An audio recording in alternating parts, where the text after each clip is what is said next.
Namo Bhagavate Vasudevaya. Om Namo Bhagavate Vasudevaya. Om Namo Bhagavate Vasudevaya. Om Namo Bhagavate Vasudevaya. Om Namo Bhagavate Vasudevaya. Om Namo Bhagavate Vasudevaya. Om Viṣamāṇi Kṛṣṇa Kṛṣṇaya Bhutale Śrīmate Bhaktivedanta Swami Nityanamane Namaste Saraswati-deve Gauravani Prachadane Nirvishesha Shunyavadi Kṣatriyas Sri Kṛṣṇa Chaitanya Prabhu Nityananda Sri Advaita Gadadhar Śrīmati Hare Kṛṣṇa Kṛṣṇa Kṛṣṇa Hare Hare Hare Rama Hare Rama. Reading from Srimad Bhagavatam 11, chapter 21, verse 6. Vedena nāma-rūpāṇi viṣamāṇi sameṣv dhātuṣūddhava kalpyante eteṣāṁ svārtha-siddhaye. Translation, my dear Uddhava, although all material bodies are composed of the same 5 material elements and are thus equal, the Vedic literature conceive of different names and forms in relation to such bodies so that the living entities may achieve their goal of life.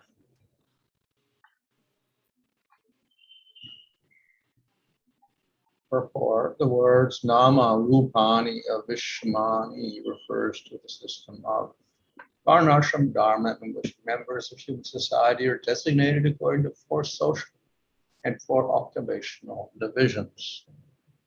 Those dedicated to intellectual or religious perfection are called brāhmaṇas. Those dedicated to political perfection are called kṣatriyas. Those dedicated to financial perfection are called vaiśyas, and those dedicated to eating, sleeping, sex, and honest work are called śūdras. Such propensities arise from the 3 modes of material nature: goodness, passion, and ignorance, because the pure soul is not materially intellectual, ambitious for power, enterprising, or servile. Rather, the pure soul is always absorbed in loving devotion to the Supreme Lord. If the various propensities of a conditioned soul are not engaged in the varnashrama system, they will certainly be misused, and thus that person will fall down from the standard of human life. The Vedic system is designed by the Lord so that conditioned souls may pursue their individual achievements and at the same time advance towards the ultimate goal of life, Kṛṣṇa consciousness.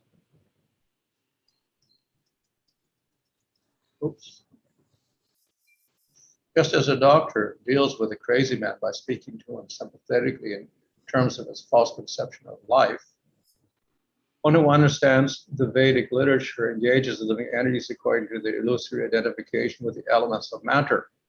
Although all material bodies are composed of the same material elements and are thus qualitatively identical as described here by the word sameṣu, the Vedic social system varnāśrama is created to engage all human beings in Kṛṣṇa consciousness according to the various degrees of material identification. The absolute good is the Supreme Lord himself, and that which approaches the Supreme Lord becomes similarly good, because the sun is the source of heat within this world. An object that approaches the sun becomes hotter and hotter until it merges into fire. In the same manner, as we approach the transcendental nature of the personality of Godhead, we automatically become surcharged with absolute goodness. This knowledge is the real basis of the Vedic literature. Mundane piety is enjoined and sin is prohibited, so that one can gradually come to the platform of material goodness, whereupon spiritual knowledge becomes visible.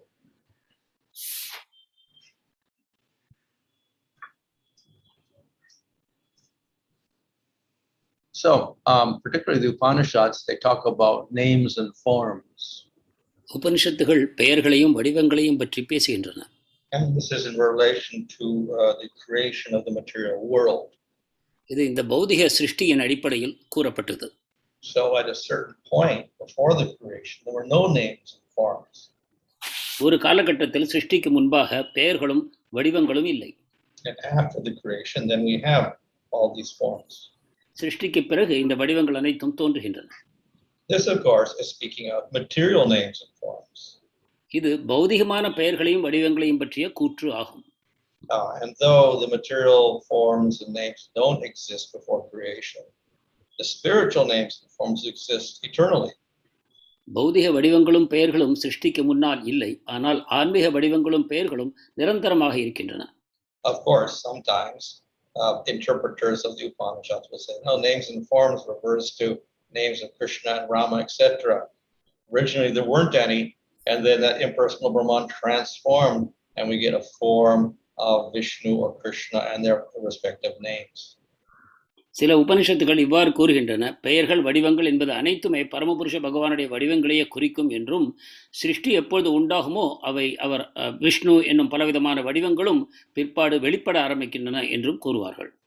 However, the Vaishyas maintain that the Lord has his eternal form and his eternal name.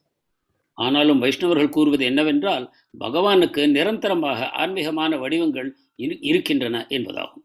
So when the Upanishads talk about the production of names and forms, that means material names and forms. எனவே உபனிஷத்துகள் பெயர்களும் வடிவங்களும் உண்டாவதை பற்றி பேசும்பொழுது அது பௌதிகமான பெயர்களையும் வடிவங்களையுமே குறிக்கும். When everything is merged in prakriti, there is no distinction of gunas, no distinction of elements or anything. அனைத்தும் பிரகிருதியில் கரைந்திருக்கும் பொழுது குணங்களோ வேறு தோற்றங்களோ எதுவும் இல்லாமல் இருக்கிறது.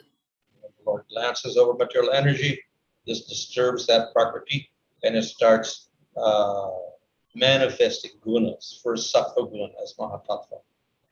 பகவான் பிரகிருதியின் மேல் தன்னுடைய பார்வையை செலுத்தும் பொழுது அதிலிருந்து சில மாற்றங்கள் உண்டாகின்றன. அப்பொழுது சத்துவகுணத்தின் வடிவமாக மகத்தத்துவம் தோன்றுகிறது.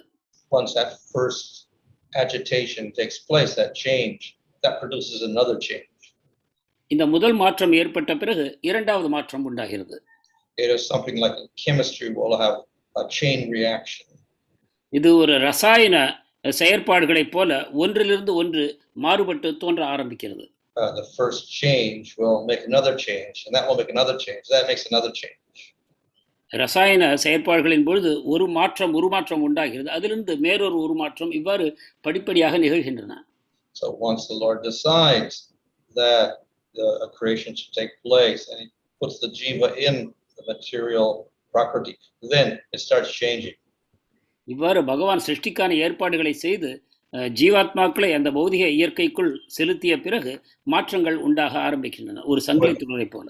First state is this very sattvic quality of mahatattva. மிக சத்வகுணத்தில் அமைந்திருக்கக்கூடியது மகத்தத்துவம் என அழைக்கப்படும். This then transforms into a rajasic state called sutra. அது ரஜசிக் நிலைக்கு வரும்போது சூத்ரா என பெயர் பெறுகிறது. And then this transforms into a tamasic state called ahankara. அதிலிருந்து தமகுணம் தோன்றும் பொழுது அது அகங்காரம் என பெயர் பெறுகிறது. And then the ahankara transforms by mixing with sattva, it produces mind. அகங்காரத்தில் சத்துவம் கலக்கும் பொழுது மனம் உண்டாகிறது. By mixing with rajas, ahankara produces senses. மனம் ரஜசுக்குள் நுழையும் பொழுது புலன்கள் உண்டாகின்றன. And by mixing with tamagun, then that ahankara produces the gross material elements and the sense objects. தமோ குணமும் அகங்காரமும் இணையும் பொழுது பௌதிக புலனுணர்ச்சி பொருட்கள் உண்டாகின்றன. So in this way, all of these material elements become manifest. இவ்வாறு பௌதிக பொருட்கள் அனைத்தும் வெளித்தோன்றுகின்றன. And they combine together.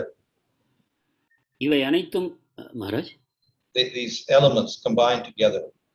இந்த பலவேறு பஞ்சபூதங்கள் அனைத்தும் ஒன்றோடு ஒன்று இணைகின்றன பலவேறு விதங்களில். And these produce forms. அதிலிருந்து வடிவங்கள் உண்டாகின்றன. So we get planetary systems, we get bodies of living entities. அதிலிருந்து பல்வேறு கிரகங்களும் உயிர்வாழிகளின் சரீரங்களும் தோன்றுகின்றன. And these particular forms all get names. இந்த வடிவங்கள் அனைத்துக்கும் பெயர்கள் உண்டாகின்றன. So that is the manifestation of forms and qualities in the material world. இவர்தான் பௌதிக உலகத்தில் வடிவங்களும் பெயர்களும் உண்டாகின்றன. So of course, because they are material, they're also temporary. இவை பௌதிகமாய் இருப்பதால் இவை தற்காலிகமானவை ஆகும். Bodies are temporary, planets are temporary. சரீரங்கள் கிரகங்கள் அனைத்துமே தற்காலிகமானவை தான். Names are temporary. பெயர்களும் தற்காலிகமானவையே. But nevertheless, the jivas get attached to these forms and these names. இருப்பினும் கூட ஜீவாத்மாக்கள் இந்த பெயர்களிலும் வடிவங்களிலும் பற்றுதலை வளர்த்துக் கொள்கிறார்கள். And with these forms and names, they try to enjoy in the material world. இந்த பெயர்களையும் வடிவங்களையும் பயன்படுத்தி இந்த பௌதிக உலகத்தை அனுபவிக்க அவர்கள் முயலுகிறார்கள். Okay. So then the Vedic literature, out of its wisdom, organizes the names and forms. வேத இலக்கியங்கள் அவற்றின் புத்திசாலித்தனத்தை பயன்படுத்தி இந்த வடிவங்களையும் பெயர்களையும் தோற்றுவிக்கின்றன. But it organizes it for the human beings. இவை மனித சமுதாயத்திற்காக ஏற்படுத்தப்படுகின்றன. How does it organize? It makes varnas and ashramas. இது வர்ணங்களையும் ஆசிரமங்களையும் உண்டாக்குவதன் மூலமாக செய்யப்படுகிறது. And according to gunas, then you follow certain rules. நமது குணங்களின் அடிப்படையில் நாம் சில சட்டதிட்டங்களை பின்பற்ற வேண்டும். Okay. So with certain gunas, you're given certain name. குணங்களின் அடிப்படையில் நமக்கு பெயர் தரப்படுகிறது. So people prominently tamagun, they're called shūdras. தமோகுணத்தில் அதிகமாக இருக்கக்கூடிய மக்கள் சூத்திரர்கள் என அழைக்கப்படுகிறார்கள். Those with the mixture of tamoguna and rajoguna are called vaiśyas. தமோகுண ரஜோகுண கலப்பினால் தோன்றுபவர்கள் வைசியர்கள். Those who are a mixture of sattva and rajas are called kṣatriyas. சத்துவம் ரஜமும் ரஜோகுணமும் கலப்பில் இருக்கக்கூடியவர்கள் க்ஷத்திரியர்கள். And those in sattva are called brāhmaṇas. சத்துவகுணத்தில் இருப்பவர்கள் பிராமணர்கள். So those are some of the names. இவை சில பெயர்களாகும். Of course, within each varna, then we have particular groups also. ஒவ்வொரு வர்ணத்துக்குள்ளும் கூட சில வகைப்பாடுகள் இருக்கின்றன. And of course, we have the ashramas according to age. அடுத்ததாக ஆசிரமங்கள் அமைந்திருக்கின்றன நமது வயதின் அடிப்படையில். So we have brahmachari in young age, then we have grihastha, we have vanaprastha when they're older, and sannyasa at the end. இளமை பருவத்தில் பிரம்மச்சரியம், அதற்கு பிறகு கிரகஸ்தர், முதுமை வரும் பொழுது வானப்பிரஸ்தம், அதற்கு பிறகு சந்நியாசம் என்று அமைக்கப்பட்டிருக்கிறது. So these names are related to gunas and rules. இந்த குணங்கள், இந்த பெயர்கள் குணங்களின் அடிப்படையிலும் வேறு சட்டங்களின் அடிப்படையிலும் தரப்பட்டிருக்கின்றன. If one has certain gunas, one is qualified for certain types of rules. ஒருவர் ஒரு குறிப்பிட்ட குணத்தை கொண்டிருக்கும் பொழுது அவர் சில சட்டங்களை பின்பற்ற வேண்டிய நிலையை அடைகிறார். So the person who is predominantly tamasic, he is qualified for the sūdra rules. உதாரணமாக ஒருவர் தமோ குணத்தில் அதிகமாக பெற்றிருப்பாரானால் சூத்திரருக்கு உண்டான சட்டங்களை அவர் பின்பற்ற வேண்டும். And similarly the vaisya, kṣatriya, brāhmana. அதே போலத்தான் வைசியர்கள், க்ஷத்திரியர்கள், பிராமணர்களும் கூட. So the Vedas designate these people with different names according to varna and ashrama. இவ்வாறு மக்களுக்கு பலவிதமான அடையாளங்கள் தரப்படுகின்றன அவரவர் வர்ணத்தையும் ஆசிரமத்தையும் பொறுத்து. And of course within that we get other subdivisions. இதற்குள்ளும் பலவிதமான மேலும் வகைப்பாடுகள் இருக்கின்றன. And then we get particular families and they're identified with a certain name. இதை தவிர சில குடும்பங்கள் இருக்கின்றன, அவர்களுக்கு என்று தனிப்பட்ட பெயர்கள் தரப்படுகின்றன. And then we got the individual of the family. They are given certain names. மேலும் அந்த குடும்பத்திற்குள் இருக்கக்கூடிய தனித்தனி அங்கத்தினர்களுக்கு தனித்தனி பெயர்கள் தரப்படுகின்றன. So the names and the bodies are designated particularly in the varnashrama system according to gunas. முக்கியமாக வர்ணாசிரமத்தை பொறுத்தவரை இந்த பெயர்கள் இந்த உடல்களுக்கு தரப்படுவது அவரவர் குணங்களின் அடிப்படையிலேயே ஆகும். And by giving them rules to follow, then there is a system for gradual development. மேலும் அவரவருக்கு உண்டான சட்டங்களையும் தரப்படுவதன் மூலம் ஒவ்வொருவரும் படிப்படியாக முன்னேறுவதற்கு வழியமைக்கப்படுகிறது. But according to the gunas, different goals are given. மேலும் அந்தந்த அவரவர் குணத்தை பொறுத்து வேறு வேறு சட்டங்கள் தரப்படுகின்றன. So those in the lower gunas, tamas and rajas, basically artha and kama. தாழ்ந்த குணங்களாகிய ரஜோ தமோ குணத்தை பெற்றிருப்பவர்களுக்கு முக்கியமாக அர்த்த, காம இவற்றை பற்றிய சட்டங்கள் தரப்படுகின்றன. And the kshatriya has an addition of dharma. க்ஷத்திரியருக்கு தர்மமும் மேலும் தரப்படுகிறது. And the brahmana has addition of moksha. பிராமணருக்கு மோட்சமும் மேலும் அதற்கான சட்டங்களும் தரப்படுகிறது. So in this way, different goals are also given to these particular designations of varna. இவ்வாறு வர்ணத்தின் ஒவ்வொரு பெயர்களின் அடிப்படையில் அவரவருக்கான லட்சியங்கள் நிர்ணயிக்கப்படுகின்றன. So in other words, the system is made with a goal in mind. அதாவது இந்த வழிமுறை எவ்வாறு அமைக்கப்பட்டிருக்கிறது என்றால் அவரவருக்கான லட்சியம் நோக்கம் என்ன என்பதன் அடிப்படையில் அமைக்கப்பட்டிருக்கிறது. Though it is related to the Supreme Lord, it is a little indirect. Though it is related to the Supreme Lord because the Supreme Lord makes the system, it is somewhat indirect. இது பகவானோடு தொடர்பு கொண்டிருந்தாலும் கூட, ஏனென்றால் இவை அனைத்தும் பகவானாலேயே செய்யப்பட்டிருக்கின்றன, இருந்தாலும் கூட இது ஒரு மறைமுகமான பாதையாக நாம் காண வேண்டும். And therefore, Chaitanya Mahaprabhu was pointed out that that system misses the highest goal of all prema. எனவேதான் சைத்தன்ய மகாபிரபு கூறுகிறார், இந்த வர்ணாசிரம வழிமுறையானது நமது மிக உன்னதமான லட்சியமாகிய பிரேமையை அது அணுகுவதில்லை என்று கூறுகிறார். So in other words, the highest goal is beyond that whole system. வேறு விதமாக சொல்ல வேண்டும் என்றால் இந்த வர்ணாசிரம முறைக்கு அப்பால் உன்னதமான லட்சியம் அமைந்திருக்கிறது. In this way, Lord Chaitanya sometimes condemns that varnashrama system. இதன் காரணமாக சில சமயம் சைத்தன்ய மகாபிரபு வர்ணாசிரமத்தை கண்டித்து பேசுகிறார். It doesn't mention the highest goal of all. அது நமது மிக உன்னதமான லட்சியத்தை பற்றி பேசுவதே இல்லை. So, of course, indirectly, yes, it purifies one gradually so that one can understand one is not the body. மறைமுகமாக வர்ணாசிரமம் இதை செய்கிறது. நம்மை படிப்படியாக தூய்மை செய்து நம்முடைய மனம் தூய்மை அடையும் பொழுது அதை புரிந்து கொள்ளும் வாய்ப்பு நமக்கு கிடைக்கிறது. But there's no emphasis that the goal of life is prema. ஆனாலும் வாழ்க்கையின் லட்சியம் பிரேமையே என்னும் விதத்தில் அதில் வலியுறுத்தப்படுவதில்லை. So, of course, the devotees of the Lord, particularly Lord Chaitanya's movement, they understand this. They accept this from the beginning. Yes, the goal is prema.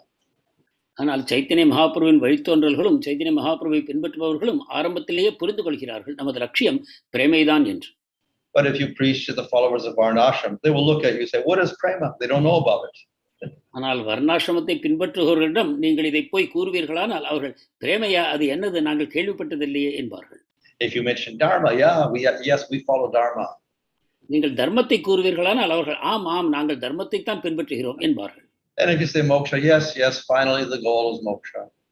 மோட்சத்தை பற்றி பேசினாலும் அவர்கள் ஒத்துக்கொள்வார்கள், ஆம் இறுதியில் நமது லட்சியம் மோட்சம்தான் என்று. But if you mention prema, they say, we haven't heard of that.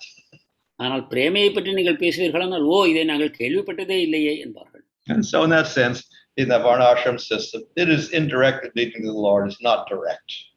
இவ்விதத்தில் வர்ணாசிரமமானது பகவானை மறைமுகமாக அணுகுகிறதே தவிர நேர்முகமாக அணுகுவதில்லை. So, nevertheless, for people who are not qualified for bhakti, then they follow this system. இருப்பினும் கூட பக்திக்கு யாரெல்லாம் தகுதி பெறவில்லையோ அவர்கள் இந்த வழிமுறையை பின்பற்றலாம். So, the Lord is taking great care to make this whole system. இவ்வாறு பகவான் மிகுந்த கவனத்துடன் இந்த வர்ணாசிரம வழிமுறையை அமைக்கிறார். But it is for those who are not qualified for bhakti. ஆனால் இது பக்திக்கு தகுதி பெறாதவர்களுக்காகவே அமைந்துள்ள வழிமுறையாகும். So already it's been stated in the previous chapters that once you're qualified for bhakti, you can forget about all the other things. முந்தைய அத்தியாயங்களில் கூறியுள்ளதைப் போல நீங்கள் எப்பொழுது பக்திக்கு தகுதி பெற்று விட்டீர்களோ அப்பொழுது இந்த வர்ணாசிரம முறையை கடந்த நிலையில் உள்ளீர்கள். One is no longer obligated to follow all those rules. அதற்கு பிறகு இதற்கான சட்டங்களை பின்பற்ற வேண்டிய கடமை உங்களுக்கு இல்லை. Therefore, once one gets the highest goal, one has a different qualification. ஒருவர் மிக உன்னதமான லட்சியத்தை எப்பொழுது ஏற்றுக்கொள்கிறாரோ அப்பொழுது அவருடைய தகுதிகளின் அடிப்படைகளும் மாறிப்போகின்றன. Those who are qualified for varnashram, they must follow those rules. வர்ணாசிரமத்திற்கு தகுதி பெற்றவர்கள் அதற்கான சட்டங்களை பின்பற்றித்தான் ஆக வேண்டும். Those who are qualified for bhakti follow bhakti rules, different rules. பக்திக்கு யார் தகுதி பெற்று விட்டார்களோ அவர்கள் பக்திக்கான சட்டங்கள், வேறு வகையான சட்டங்கள், அவற்றை பின்பற்றுகிறார்கள். So, of course, Kṛṣṇa here, he's describing both systems. கிருஷ்ணர் இங்கு இரண்டு வகையான சட்டங்களை பற்றியும் நமக்கு கூறுகிறார். But of the two, ultimately, the best is the path of bhakti. ஆனால் இந்த இரண்டுக்குள்ளும் மிகச்சிறந்தது என்ன என்றால் பக்தி தான். And this is made clear in Bhagavad Gita chapter 12. இதை பகவத்கீதை 12வது அத்தியாயத்தில் பகவான் மிகவும் நமக்கு தெளிவுபடுத்துகிறார். So, and of course, at the end of the Bhagavad Gita, அது குறிப்பாக பகவத்கீதையின் இறுதியிலும் கூறப்படுகிறது. So for the devotee, then the main interest is the path of bhakti. எனவே பக்தரை பொறுத்த வரைக்கும் பக்தி பாதை தான் மிக முக்கியமான அவரது ஆர்வத்தை கவருவதாக இருக்கிறது. In all discussions and descriptions in the scriptures that talk about bhakti are of interest to the devotees. சாஸ்திரங்களில் எந்த பகுதிகளெல்லாம் பக்தியை பற்றி கூறுமோ அவையெல்லாம் பக்தர்களுக்கு விசேஷ கவனத்தை ஈர்ப்பதாக அமைகிறது. And those that speak of varnashrama and other things, jnana, less interesting.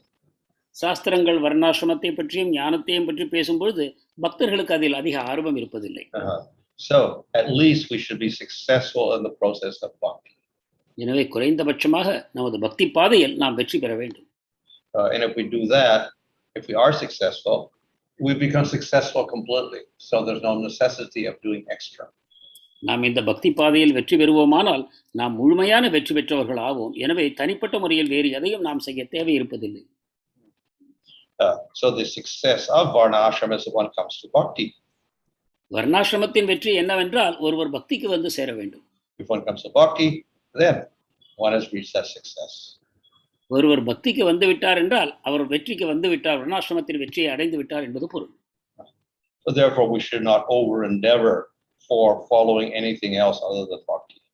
எனவே பக்தியை தவிர வேறு எதையும் செய்வதற்காக நாம் அதிகமான முயற்சி எடுத்துக்கொள்ளக்கூடாது. At the same time, we do not disrespect that system.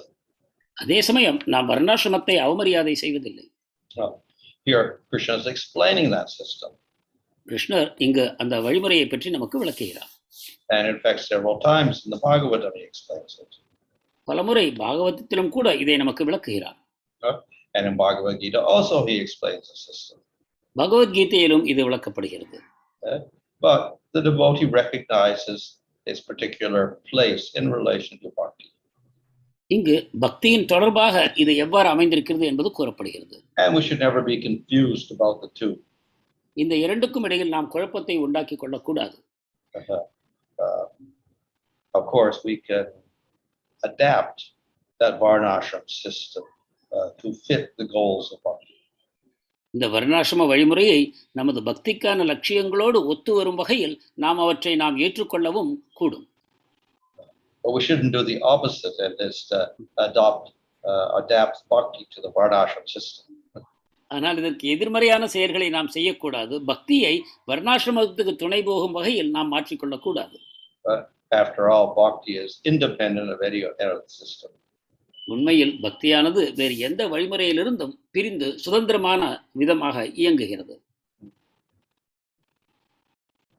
Hare Krishna. Anand Pranas Maharaj, Hare Krishna.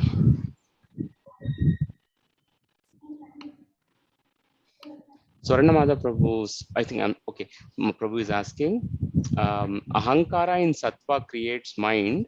Why then mind is always flickering and agitated even though it is arising from Sattva? Kindly clarify, Maharaj.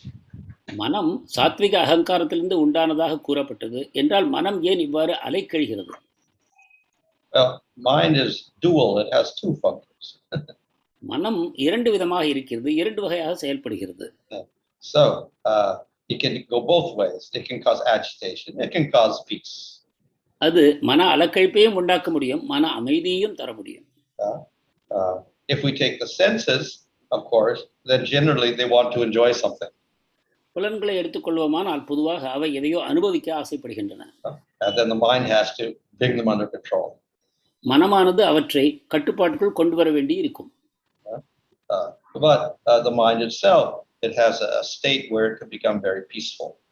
ஆனால் மனம் தன்னிச்சையாகவே அமைதியை அடையக்கூடிய தன்மை அதற்கு இருக்கிறது.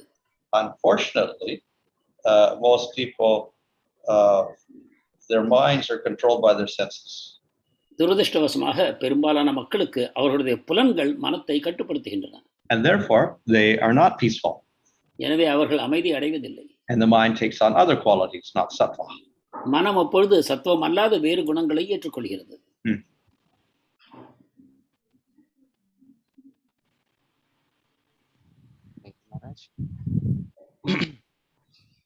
Medhavini Sakhi Mataji has a question. Maharaj mentioned that varnashram is based on gunas.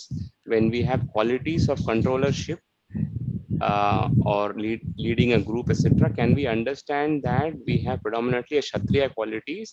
And if so, how do we understand Kalau Shudra Sambhava? வர்ணாசிரமம் குணங்களின் அடிப்படையில் அமைந்திருக்கிறது. ஒருவருக்கு ஆளுமை இருக்கிறது என்றால் அவரை நாம் பொதுவாக க்ஷத்ரிய குணம் உள்ளவராக நாம் புரிந்து கொள்வோம். என்றால் கலவு சூத்ர சம்பவகா, கலியுகத்தில் அனைவரும் சூத்ரர்கள் என்பதை எவ்வாறு புரிந்து கொள்வது? Well, if you look at Bhagavad Gita and in Bhagavatam, it describes the qualities of a kshatriya. பகவத்கீதையும் பாகவதமும் க்ஷத்ரியருடைய குணங்களை பற்றி நமக்கு கூறுகின்றன. So one quality is Ishvara Bhava, he likes to control everybody. அதில் ஒன்று அனைவரையும் அடக்கி ஆள விரும்புவது. That comes from Rajagun. அது ரஜோகுணத்திலிருந்து உண்டாகிறது. But then he has other qualities like generosity. ஆனால் அவருக்கு இதர குணங்களும் அமைந்திருக்கின்றன, தாராள மனப்பான்மையை போல. And willing to follow the brāhmaṇas. பிராமணர்களை பின்பற்றக்கூடிய தன்மை. So these are sattvic qualities. இவையெல்லாம் சத்துவ குணங்களாகும். So if one is purely in Rajagun, he's not qualified as a kshatriya. He's more like a vaisya. எனவே ஒருவர் முழுமையான இந்த ஆளுமை மட்டும் அவரிடம் இருக்குமானால் அவர் உண்மையில் க்ஷத்ரியர் அல்ல. What was the other question? கலோ சூத்ர சம்பவா. Okay, yeah. So what this means is that literally everybody is born with a qualification of a Sudra in Kali Yuga. கலோ சூத்ர சம்பவா என்றால் கலியுகத்தில் பிறக்கக்கூடிய அனைவரும் சூத்ரருடைய தன்மைகளை பெற்றிருக்கிறார்கள் என்பதாகும். In other words, we cannot judge a varna by birth. அதாவது ஒருவர் பிறவியின் மூலமாக அவருடைய வர்ணம் என்ன என்று தீர்மானிக்க முடியாது. Now, of course, if a person follows the rules and regulations of a particular varna, then he may be successful at situating himself in one of those varnas and one of those gunas.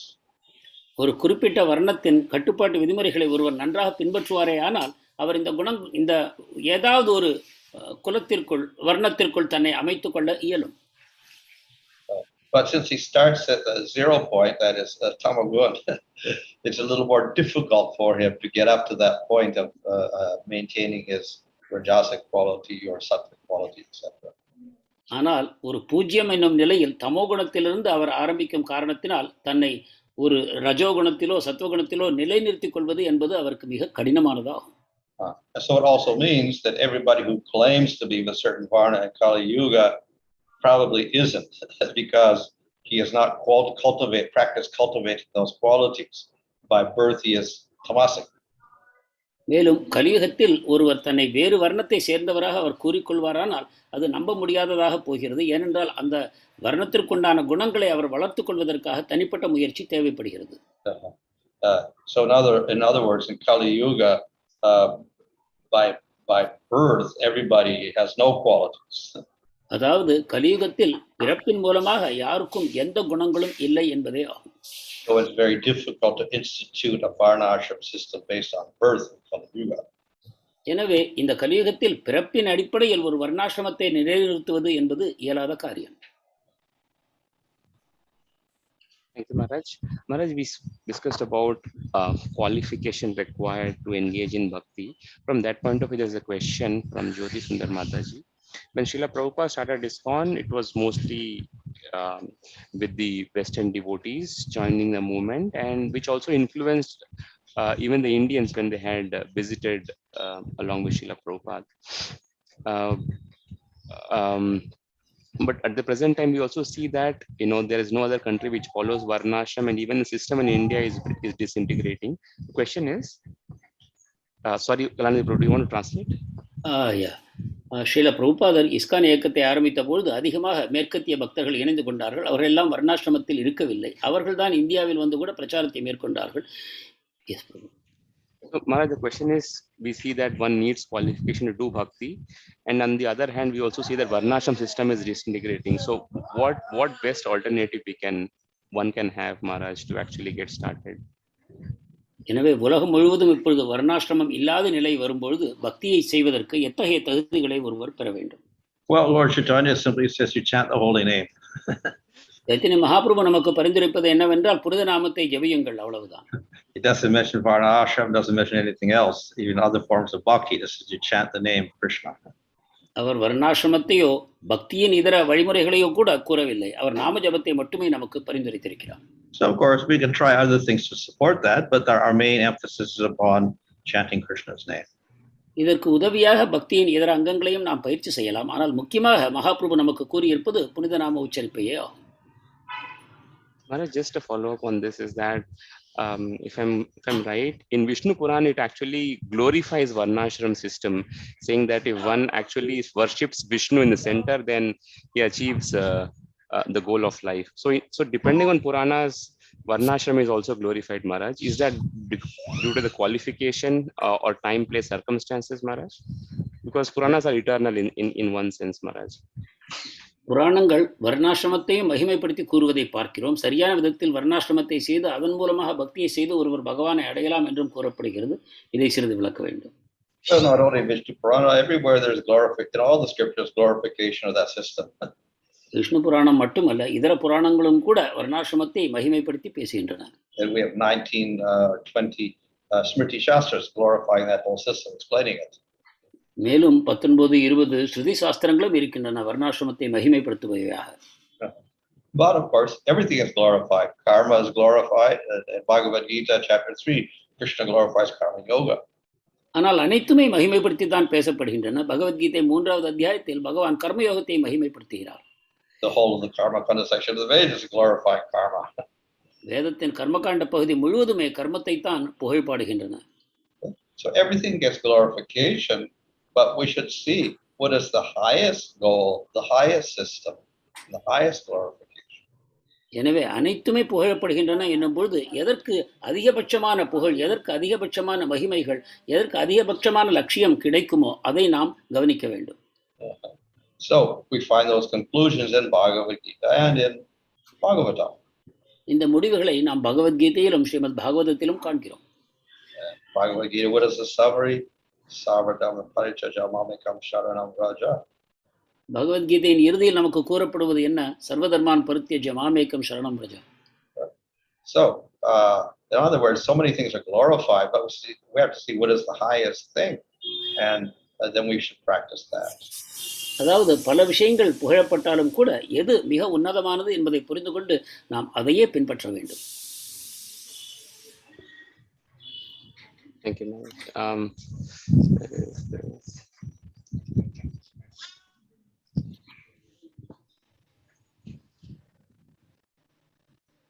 There's one question from YouTube, Maharaj. It's more like a statement, but I'm reading it as a question. Hare Krishna, Maharaj, the gunas for a particular living entity is due to his desire or karma? Yes. The gunas, the mode of a particular living entity is due to his desire or his karma, past karma. ஒரு உயிர்வாழியின் குணம் அவரது கடந்த வாழ்க்கையின் கர்மாவின் அடிப்படையிலா அல்லது ஆசையின் அடிப்படையில் அமைகிறதா? Well, it's both. அது இரண்டுமே ஆகும். Because of our desires, then we do certain things. நம் ஆசைகளின் விளைவாக நாம் சில செயல்களை செய்கிறோம். We become attached to certain things. சில விஷயங்களுடன் பற்றுதலை வளர்க்கிறோம். And those things are in the gunas. அவை குணங்களின் அடிப்படையில் உள்ளன. So because of that attachment and our actions towards that particular goal and particular guna, we're pushing ourselves in the direction with our karma. இந்த பற்றுதல்களும் செயல்பாடுகளும் நம்மை தூண்டுவதன் காரணமாக அவை குணத்தின் அடிப்படையில் இருப்பதன் மூலமாக நாம் அந்த குணத்தை நோக்கிய செயல்பாடுகளை செய்ய ஆரம்பிக்கிறோம். However, these karmas, though they are fixed, once you got the karma, you cannot change it. But because your action, after you've done the action, you cannot change your karma. The desires can change. ஆனால் ஒரு வினையை செய்த பிறகு அதற்கான அந்த கர்மாவிலிருந்து நாம் விடுபட முடியாது. அது நின்று போகிறது. ஆனாலும் கூட நாம் ஆசைகள் மாறக்கூடும். Now, because of past desires in previous lifetimes, then we have similar desires in this lifetime. கடந்த வாழ்க்கையில் நமக்கு எந்த ஆசைகள் இருந்ததோ அதன் அடிப்படையிலேயே இந்த பிறவியிலும் ஆசைகள் அமைகின்றன. But by our actions and our responses, and our response and our interactions, etc., our desires sometimes change. ஆனால் நமது செயல்கள் அல்லது நமக்கு வரக்கூடிய அனுபவங்களை நாம் எந்த விதத்தில் பிரதிபலிக்கிறோம் என்னும் அடிப்படையில் நமது ஆசைகள் படிப்படியாக மாறவும் கூடும். And so therefore, by the actions we do in this, our choice of actions in this lifetime, then we can begin to change our desires. எனவே இந்த வாழ்க்கையில் நாம் எத்தகைய செயல்களை செய்ய தீர்மானிக்கிறோமோ அதன் அடிப்படையில் நமது ஆசைகள் மாறவும் முடியும். And it's precisely this aspect of choice that allows one to take to the process of bhakti. இந்த தேர்வு நமக்கு இருப்பதன் காரணமாகவே நம்மால் பக்தியையும் செய்ய முடிகிறது. Though you may have all sorts of bad karmas and bad desires by previous lifetimes experiences, if you did have developed faith, then you choose bhakti anyway. முந்தைய பிறவிகளின் காரணமாக உங்களிடம் பலவிதமான கர்மாக்களும் பலவிதமான ஆசைகளும் இருந்தாலும் கூட நீங்கள் பக்தியை தேர்ந்தெடுக்க முடியும். So, though we have influence upon us, ultimately our decision is not under control of anybody else. எனவே நாம் பலவிதமாக குணங்களின் தாக்குதலில் இருப்போமானாலும் இறுதியில் நாம் எதை தேர்ந்தெடுப்போம் என்பது முழுவதும் நமது கையில் இருக்கிறது. அது வேறு யாரையும் சார்ந்தில்லை. We are responsible for our choices, not karma. Don't blame karma. நமது தேர்வுகளுக்கு நாமே பொறுப்பெடுக்க வேண்டும். அதை கர்மாவின் பேரிலோ ஆசையின் பேரிலோ வேறு விதமாக நாம் அந்த பழியை போட முடியாது. Animals can do that. Yes, it's karma that they eat this or they eat that. That's karma. No choice. விலங்குகள் மட்டுமே இதை செய்யக்கூடும். அவை நான் ஒரு காரியத்தை செய்வது அனைத்தும் என்னுடைய கர்மாவினால் அமைகிறது, எனக்கு பொறுப்பில்லை என்று மிருகங்கள் தட்டி கழிக்க முடியும். So they don't get any karma for those actions. அவற்றின் செயல்களுக்கு கர்மா விளைவதில்லை. But the human being, he can choose. He chooses one act. He gets the responsible karma. ஆனால் மனிதனுக்கு தேர்வு செய்யும் வாய்ப்பு தரப்பட்டிருக்கிறது. எனவே அவன் பொறுப்புள்ள விதத்தில் செயல்பட வேண்டும். அவன் செய்யும் செயல்களின் மூலமாக அவன் கர்மாவை பெறுகிறான். If he wants to say, karma did it, I didn't do it, karma did it, then he can become an animal again. நான் கர்மாவினால் தான் செய்யப்பட்டது, நான் எதையும் செய்யவில்லை என்று ஒருவன் கூறுவானால் அவன் மீண்டும் மிருகப் பிறவியை பெறுவான். Okay, Maharaj. Sumitra Krishna Prabhu has a question. Nāma-rūpa viṣamāṇi is here referred to a system of varnāśrama-dharma according to varna and ashram. Kalanidhi Prabhu. Prabhuji, I am not seeing this question. Okay. Nāma-rūpa viṣamāṇi, I'll read it out, is here referred to a system of varnāśrama-dharma according to varna and ashram. நாம-ரூப விஷமணி என்பது வர்ணாசிரமத்தை தவிர வேறு ஏதோ ஒரு வழிமுறையை பற்றி கூறுகிறதா? The question is, what about Vaishnavas who don't come under this category as they're engaged on serving the Lord, but we see in Vaishnavas who are considered above brāhmaṇas, we see the gunas affecting them also. Sometimes they get angry, feel stressed. How to understand this? வைஷ்ணவர்கள் பொதுவாக வர்ணாசிரமத்தை கடந்தவர்கள் என்று கூறுகிறோம். ஆனால் வைஷ்ணவர்களும் பகவானுடைய பக்தி செயல்களில் ஈடுபடும் பொழுது அவர்களிடம் சில வெளிப்பாடுகளை நாம் காணும் பொழுது அவை குணங்களின் அடிப்படையில் இருப்பதை நாம் காண்கிறோம். இதை எவ்வாறு புரிந்து கொள்வது? Because they're not at the highest stage, that they have anarthas. அவர்கள் இன்னும் உன்னதமான தன்மையை அடையாத காரணத்தினால் அனர்த்தங்கள் அவர்களிடம் இருக்கின்றன. So that's not the bhakti part, that's their material contamination. அது பக்தியினால் உண்டாவதல்ல, பௌதிக களங்கத்தின் காரணமாக உண்டாகிறது. So in that sense, no, they are not transcendental. அந்த விதத்தில் அவர்கள் இன்னும் முழுமையான குணங்களை கடந்த தன்மையை அடையவில்லை. But in that they're doing bhakti, then they are transcendental. They're beyond the whole system because bhakti is beyond matter. இருப்பினும் பக்தியை செய்கிறார்கள் என்ற காரணத்தினால் இந்த வர்ணாசிரமத்தை கடந்த குணங்களை கடந்த ஒரு தன்மையில் அவர்கள் இருக்கிறார்கள் என்பதையும் நாம் அறிய வேண்டும். So by the performance of that bhakti, gradually they can destroy all of those contaminations, those anarthas. இந்த பக்தியை தொடர்ந்து செய்வதன் மூலமாக அவர்களிடம் உள்ள இந்த கடங்கங்கள், அனர்த்தங்கள் அவற்றை அவர்கள் நீக்கிக் கொள்ள முடியும்.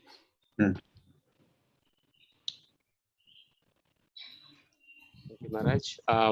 Srinivas Chaitanya Prabhu is asking, in today's verse, the word dhātuṣu refers to material bodies composed of 5 elements.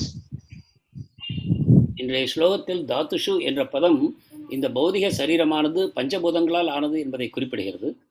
First question is, can this word also refer to material objects? இந்த வார்த்தை பௌதிக பொருட்களையும் குறிக்கக்கூடுமா?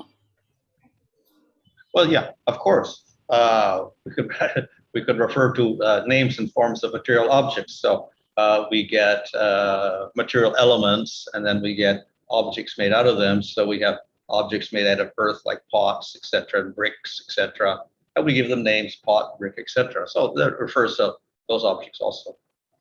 ஆம், அவ்வாறும் நாம் கூற முடியும். இவை பஞ்சபூதங்களை குறிக்கின்றன என்றால் அவற்றால் ஆன பொருட்களையும், உதாரணமாக பானைகள் போன்ற பொருட்கள் அவற்றிலிருந்து கலப்பின் மூலமாக உண்டாகின்றன. எனவே அவற்றுக்கும் நாம் தனித்தனியான விதத்தில் பெயர்களை வைக்கிறோம். There's a follow-up question on this, Maharaj. How then, if so, how is the Vedic conception of names and forms of material objects different from the way of modern science assigning names and forms to objects? வேதத்தின் மூலமாகவும் பௌதிக பொருட்களுக்கு பெயர்களும் வடிவங்களும் கூறப்படுகின்றன. ஆனால் தற்கால நவீன விஞ்ஞானத்தின் மூலமாகவும் பொருட்களுக்கு பெயர்கள் தரப்படுகின்றன. இரண்டுக்கும் இடையில் ஏதாவது வேற்றுமை இருக்கிறதா? எது சிறந்தது? Well, it is similar. In other words, the whole thing is ultimately material and thus not of too much importance. இரண்டும் ஒன்று போலத்தான். ஏனென்றால் இது அனைத்துமே பௌதிகமான செயல்பாடுகள் தான். எனவே இதில் அதிகமாக வேற்றுமைப்படுத்தி பார்ப்பதற்கு ஒன்றுமில்லை. If we want to start studying the material world, yes, we can divide up the names and forms, but ultimately they're all temporary. பௌதிக உலகத்தின் வகைப்பாடுகளை பற்றி ஆராய்ச்சி செய்ய வேண்டும் என்றால் அந்த வடிவங்களுக்கு நீங்கள் பெயர்களை சூட்டலாம். ஆனால் இறுதியில் இவை அனைத்துமே தற்காலிகமானவை என்பதை உணர வேண்டும். Maharaj, you mentioned, both are same, but Prabhu is asking, how can we establish that Vedic conception is authoritative and superior? Which Vedic conception? Vedic conception to give names to material. The modern science and Vedic way to establish how the Vedic way is superior. Well, as far as varnashrama, then it's a more it's a precise system for advancing through the gunas. varnāśrama-த்தை பொறுத்தவரை பார்ப்போமானால் குணங்களில் நாம் முன்னேறுவதற்கு அதுதான் மிகச்சிறந்த வழிமுறையாக நாம் காண முடிகிறது. Whereas Western political systems don't do that at all. ஆனால் மேற்கத்திய சமுதாய அரசியல் வழிமுறைகள் இதற்கு எந்த விதத்திலும் உதவுவதில்லை. As far as just naming material objects, there's not much difference. பொருட்களுக்கு பெயர் வைப்பது என்ற விதத்தில் பார்ப்போமானால் இவை இரண்டுக்கும் அதிக வேற்றுமை இல்லை. There's a question from Facebook. Sumitra Prabhu has pasted here is often repetition about rejecting VA. I'm reading VA as varnāśrama. Often repetition about rejecting varnāśrama comes from people not in the system or who have never followed it. Palanidhi Prabhu. பொதுவாக வர்ணாசிரமத்தை நிராகரிப்பவர்களை பார்த்தால் அவர்கள் இந்த வர்ணாசிரமத்திற்குள்ளிருந்து வரவில்லை அல்லது அவர்கள் எப்பொழுதும் இதை பின்பற்றவில்லை. Devotees who were born into the system strictly followed it. Chaitanya and Advaita Acharya and other grahasthas, should one not take instructions from those who have performed varnāśrama and bhakti together nicely? ஆனால் இந்த வர்ணாசிரம முறைக்குள் பிறந்த பக்தர்கள், உதாரணமாக சைத்தன்யர், அத்வைதாச்சாரியா, மற்ற கிரகஸ்தர்கள் இதை நல்ல விதத்தில் பின்பற்றினார்கள். எனவே வர்ணாசிரமத்தையும் பக்தியையும் இணைந்தே நல்ல விதத்தில் செய்தவர்களிடமிருந்து நாம் உபதேசங்களை பெறக்கூடாதா? Well, some followed, some didn't follow. சிலர் பின்பற்றினர், சிலர் பின்பற்றவில்லை. So Rupa Goswami and others, they were big outcasts, so they didn't follow. ரூப கோஸ்வாமியும் மற்ற பக்தர்களும் அவர்கள் ஜாதிக்கு வெளியில் தள்ளப்பட்டார்கள். எனவே அவர்கள் அதை பின்பற்றவில்லை. Haridas Thakur did not follow. Haridas தாக்கூரும் பின்பற்றவில்லை. So we have both sides there, both following and not following. எனவே நாம் இரண்டு வகையான பக்தர்களையும் பார்க்கிறோம், பின்பற்றியவர்கள் பின்பற்றாதவர்கள் என்று. So ultimately that is secondary to the surrender to Kṛṣṇa. எனவே கிருஷ்ணருக்கு சரணாகதி செய்வதே முக்கியத்துவம் வாய்ந்தது, மற்றவை அனைத்தும் இரண்டாம் பட்சமானவை. So yes, if one is born in the system, one does not unnecessarily reject it unless one becomes a Babaji or something and one is qualified for that. ஒருவர் வர்ணாசிரமத்தில் பிறந்திருப்பார் என்றால் தேவையில்லாமல் அதை நிராகரிப்பதில்லை. அனைவரும் பாபாஜியாக முடியாது எனக்கூடிய நிலையில் அவரவர் வர்ணாசிரமத்தையும் பின்பற்றக்கூடும். But it should also not interfere with the bhakti. அதே சமயம் அவர் வர்ணாசிரமத்தை பின்பற்றும் பொழுது அது பக்திக்கு இடையூறாக கூடாது. And if one becomes overly attached to those rules and regulations, then that becomes an interference. மேலும் இந்த வர்ணாசிரம சட்டதிட்டங்களில் அவர் அதிகமான பற்றுதலை கொள்வாரானால் அது பக்திக்கு இடையூறாக அமையக்கூடும். So ultimately, the highest meditation, the highest tapasya, the highest sense control, highest mental control is bhakti. எனவே இறுதியில் மிக உயர்வான புலனடக்கம், மிக உன்னதமான அறிவு என்பது எது என்று பார்ப்போமானால் அது பக்தியே ஆகும். So we don't depend on anything else to make bhakti successful. நாம் பக்தியில் வெற்றி பெறுவதற்கு வேறு எதையும் சார்ந்து இல்லை. So then why spend so much time absorption in all these rules and regulations and sanja vandana, etc.? என்றால் எதற்காக இந்த இதர வழிமுறைகள் அனைத்திலும் சந்தியாவந்தனம் போன்ற இந்த வர்ணாசிரம வழிமுறைகளை நாம் அதிகமாக கவனம் செலுத்த வேண்டும்? One reason is to set an example for others. ஒரு காரணம் மற்றவர்களுக்கு ஒரு நல்ல உதாரணமாக திகழ்வதற்காக. Who are not devotees. பக்தர் அல்லாதவர்களுக்காக. So of course, but that even in the modern age is not very practical in many cases. ஆனால் அப்படி பார்த்தாலும் கூட நவீன நாகரிகத்தில் அந்த வர்ணாசிரமத்தை பின்பற்றுவதும் கூட இப்பொழுது நடைமுறைக்கு ஒவ்வாததாக மாறிவிட்டது. Nobody sees the example we're setting. யாரும் நாம் இத்தகைய உதாரணத்தை செய்வதை நம்மை பின்பற்ற யாரும் முயல்வதில்லை. Because largely we're not following everything. ஏனென்றால் நாமும் கூட முழுமையாக அதை பின்பற்றுவதில்லை. So the brahmana looks like an ordinary person working in a business or a computer shop. எனவே ஒரு பிராமணரை பார்ப்போமானால் அவர் ஏதோ ஒரு தொழில் செய்து கொண்டிருக்கிறார், உத்தியோகம் பார்த்து கொண்டிருக்கிறார், அவ்வளவுதான். So no one can see the example he's following. அவர் எத்தகைய உதாரணத்தை வைக்கிறார் என்பதை யாரும் கவனிப்பதில்லை. We are almost towards the end, Maharaj. I'll take this final question. This is from SKS Bharati Mai Mataji. Mind is in Sukshma body, but to incline to Kṛṣṇa consciousness, we use mind. மனம் சூக்ஷ்ம சரீரத்துக்குள் அமைந்திருக்கிறது, ஆனால் கிருஷ்ண உணர்வுக்கு வருவதற்கு நாம் மனத்தை பயன்படுத்துகிறோம். In prema stage, when jiva enters spiritual world, does mind also enters? பிரேமை நிலையில் ஒருவன் ஆன்மீக உலகத்துக்குள் நுழையும் பொழுது மனமும் அவர் கூட வருமா? Well, subtle body is material, gross body is material. Those have to be given up. சூக்ஷ்ம சரீரம், ஸ்தூல சரீரம் என இரண்டுமே பௌதிகமானவை, அவை விடப்பட வேண்டும். But the jiva develops spiritual mind, spiritual body, spiritual intelligence, spiritual senses, etc. ஆனால் ஜீவாத்மாவோ ஆன்மீகமான மனம், ஆன்மீகமான வடிவம், ஆன்மீகமான புலன்கள் இவை அனைத்தையும் பெறுகிறார்.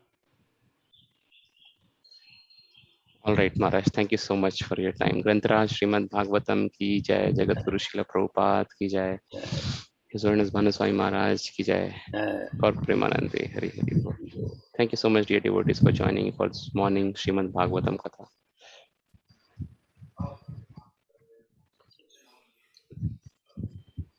Just quickly cover the announcements, Prabhujis and Matajis. Today evening we'll continue with Bhagavad Gita lectures, chapter 4, the transcendental knowledge, and the verse number is verse number 34, process of attaining jnana from a guru. இன்று மாலை பகவத்கீதை 4வது அத்தியாயம் 34வது ஸ்லோகம், ஞானத்தை ஒரு குருவிடமிருந்து பெறுவது எப்படி என்பது தலைப்பு. This will be by Sumitra Kṛṣṇa Prabhu. Sumithra Krishna பிரபு உரையாற்றுவார். And I'll cover for tomorrow also. This will be by Tarini Radha Machadi tomorrow. நாளை தாரிணி ராதா மாதாஜி உரையாற்றுவார். And 4th chapter 35th verse. 4வது அத்தியாயம் 35வது ஸ்லோகம். The results and glories of jnana. ஞானத்தின் மூலமாக வரக்கூடிய விளைவுகளும் அதன் மகிமைகளும். Okay, and this I'll cover for Sunday also. The topic will be results and glories of jnana destroys sins. ஞாயிறன்று ஞானமானது பாவங்களை அழிக்கிறது என்னும் தலைப்பு. This is 36th verse, 4th chapter. 4வது அத்தியாயம் 36வது ஸ்லோகம். And will be given by Bhanu Nandini Mataji. Banu Nandini Mataji வழங்குவார். Hare Kṛṣṇa. I think today at least I saw on Zoom it was nearly 65 devotees, 66 devotees. So thank you so much for taking out your time and hearing directly from Maharaj. Thank you so much. Hare Kṛṣṇa. பக்தர்கள் அதிக அளவில் இணைந்து கொள்வதற்கு நன்றி செலுத்துகிறோம். இன்று ஜூமில் குறைந்தபட்சமாக 65-66 அங்கத்தினர்கள் இணைந்து கொண்டதை நாம் பார்த்தோம். In YouTube probably another 50, so we have crossed easily 100. So but I think to please Maharaj, I'll kindly beg all of you till lotus feet if we can spread this word and have more devotees participate in this morning Bhagavad Gita. மகாராஜனுடைய மகிழ்ச்சிக்காக உங்கள் அனைவரையும் நாங்கள் கேட்டுக்கொள்வது என்னவென்றால், இன்னும் அதிகமாக பக்தர்களிடையே இந்த பாகவதம் வகுப்பை பிரபலப்படுத்த வேண்டும். மேலும் மேலும் பக்தர்கள் இந்த காலை பாகவதம் வகுப்பில் இணைந்து கொள்ள வகை செய்ய வேண்டும் என்று உங்கள் அனைவரையும் கேட்டுக்கொள்கிறோம். Thank you so much. Hare Kṛṣṇa. Hare Kṛṣṇa, Hare Kṛṣṇa, Kṛṣṇa Kṛṣṇa, Hare Hare, Hare Ram, Ram Ram, Hare Hare, Hare Kṛṣṇa, Hare Kṛṣṇa, Kṛṣṇa